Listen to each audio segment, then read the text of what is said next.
Alrighty, welcome back to Reviews with Elaine, because I have opinions. And today's opinions will be about The Watchers by A.M. Shine.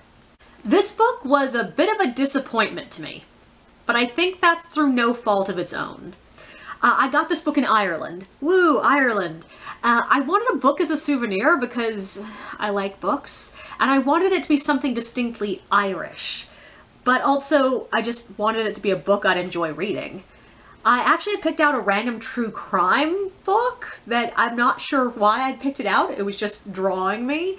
But that's gonna be a bit of a gamble on whether or not I'll like it. Like, I don't like a lot of true crime books. But then I noticed the fantasy section, and it was a lost cause. Now, the thing is, a lot of the fantasy in the fantasy section was the same fantasy I could get back home, and this one, I did not recognize. And also, look at this fucking cover, it's so pretty! Like, of course I got drawn in by this book. But here's the problem. Even though this was in the fantasy section, and I know why it was categorized in the fantasy section, I would not call this a fantasy novel. This is a horror novel with fairies. Okay, so The Watcher is the story of a woman named Mina, whose car breaks down outside of a mysterious, unexpected forest in Connemara, Ireland, which it's not supposed to have any forests, so she's a bit surprised when there are trees in front of her. She was driving across country to deliver a yellow parrot for a friend and had gotten lost along the way. Knowing that there is nothing for miles and miles behind her, she decides the best thing to do is to keep moving forward. So she gets out of the car and walks into the forest. And it turns out that was a big mistake. She walks all day, and as night starts to fall, she stumbles upon a weird cabin occupied by a woman who is desperately yelling at her to get inside because they're coming. Then there's this unearthly scream behind her, and she runs inside. It turns out she has stumbled into the ancient home of mysterious creatures that the characters in the book end up calling the Watchers, who stalk and hunt these people every night. And who are these random people? Counting Mina, there are now 4 random people in the forest here. Mina, Danny, a 19-year-old boy who actually was running away from home when his motorbike broke down. There's Ciara, who ended up in the forest after her husband decided to take them on a long Sunday drive, and once again, they got lost and the car broke down. And then there's the mysterious Madeline, who rules their lives with an iron fist, while telling them absolutely nothing about herself. Their only safety is in this little cabin, which has a lot of strong locks and strong walls, and is made of concrete, and they lock themselves into it every single night. They spend all night in a room they call the coop, which is this open, pretty much empty room, dominated on one wall by mirrored, reinforced windows, and this irrationally bright light that looms over them all night long. They cannot see outside, so they cannot see the creatures that are stalking them. They can only hear the screams in the night and see the destruction that the creatures leave behind when they retreat back to their burrows the next morning. So yeah, this is a survival horror novel. And I objectively don't like survival horror. Not in movies, not in television, not in comics, and not in books. They always purport themselves to be about, like, examining human nature, and it's always one specific part of human nature. These books or stories are always about exploring the myriad of different ways people can fall apart when put under extreme pressure. The most hopeful of these stories will include, like, one small spark of strength that makes one character into the hero. There's often that one person who retains their humanity and holds the group together. They sacrifice themselves for the good of the community, and they fight back. But this is always in contrast to the other characters that are just, like, weeping uncontrollably, or getting violent and aggressive, or are making hysterical decisions that end up causing them to, like, run out into the forest and get eaten by the monsters.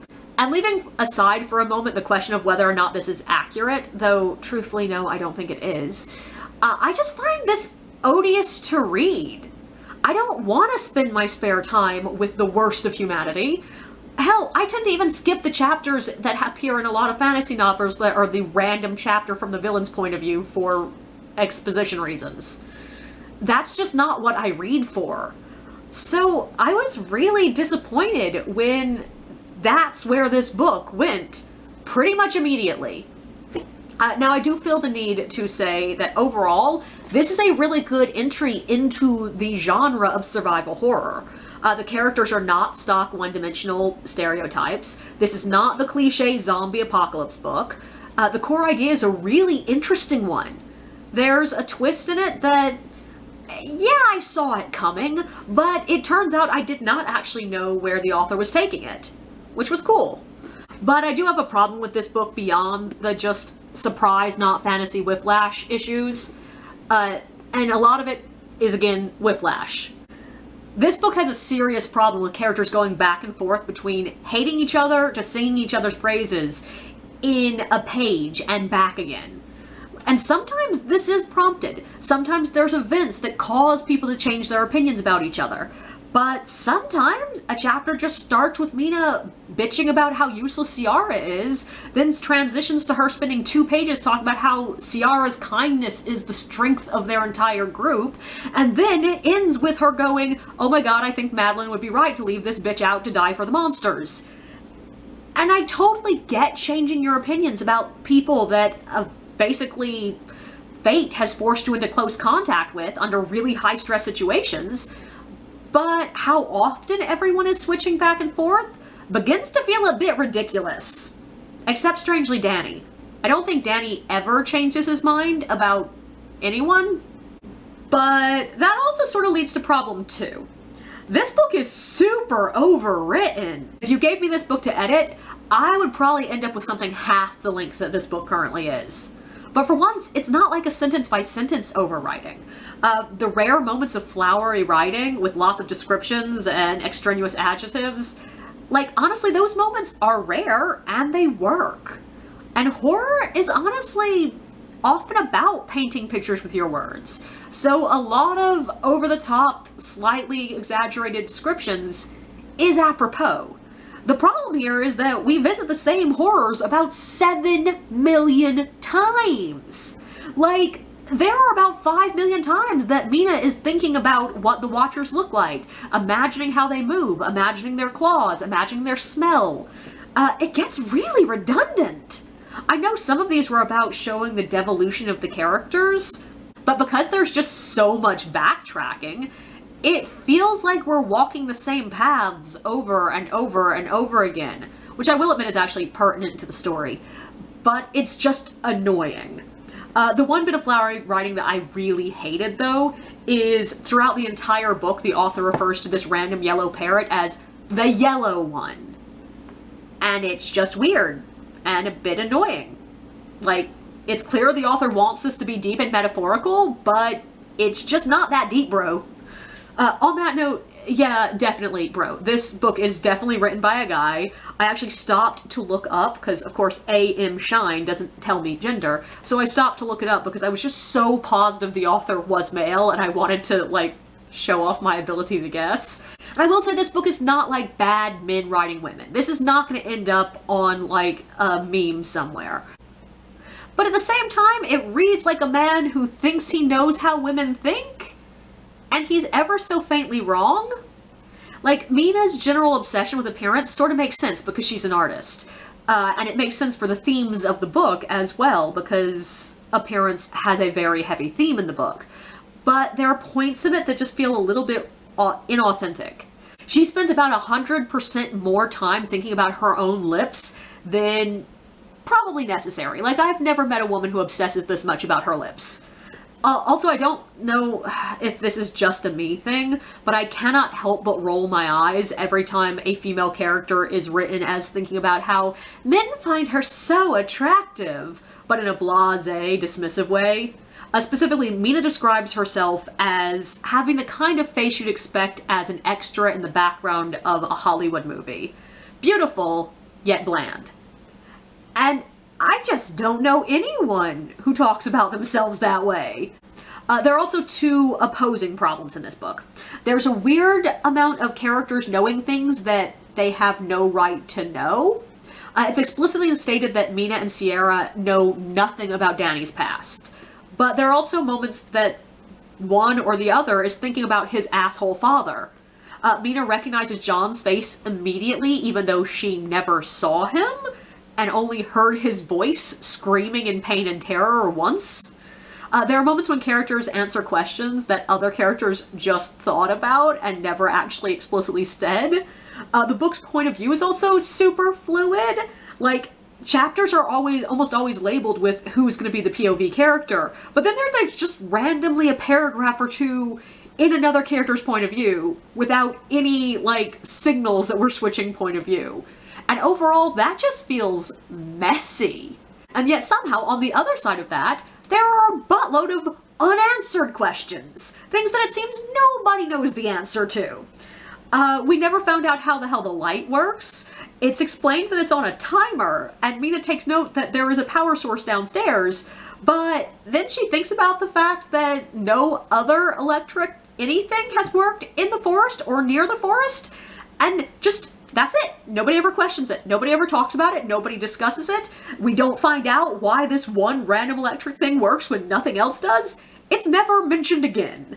Another one is, why the hell does no one notice the characters' disappearances? And I think the author actually tried to answer this, but it didn't fully explain all the connotations. Like, it explains why Mina's disappearance goes pretty much unchecked, but Ciara? Why did no one notice Ciara and John disappearing? That's a big deal. And this is a question that the characters think about a lot, and yet it never really gets answered.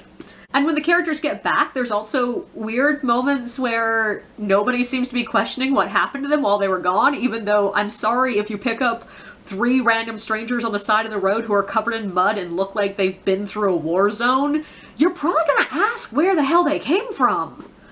I also spent a huge portion of this book wondering why the hell the others never try to physically overwhelm the abusive and tyrannical Madeline. Like, nobody ever tried to attack this woman, even though she's largely described as being, like, frail and looking like a stick. And, like, I think the twist that we get to in the end, like, actually could explain this. But the problem is the author never actually delves into that. He never shows us anything that makes it clear that the reason they weren't trying to overwhelm this old woman is because of what we'll learn later. But also, for that matter, it bothered me to no end that none of the characters ever try to fight the monsters. Like, human beings, when we get cornered, we turn around and fight. And yet these characters are cornered for months, and we never see them actively try to do anything aggressive. Like, there's one character who has a direct confrontation with the monsters, and it's off-screen. We don't see anything about it. We hear some screaming. So we have no idea what these monsters are actually capable of. And yeah, that can be scary, but it also left me wondering, well, like, why do you know for sure you can't overpower them?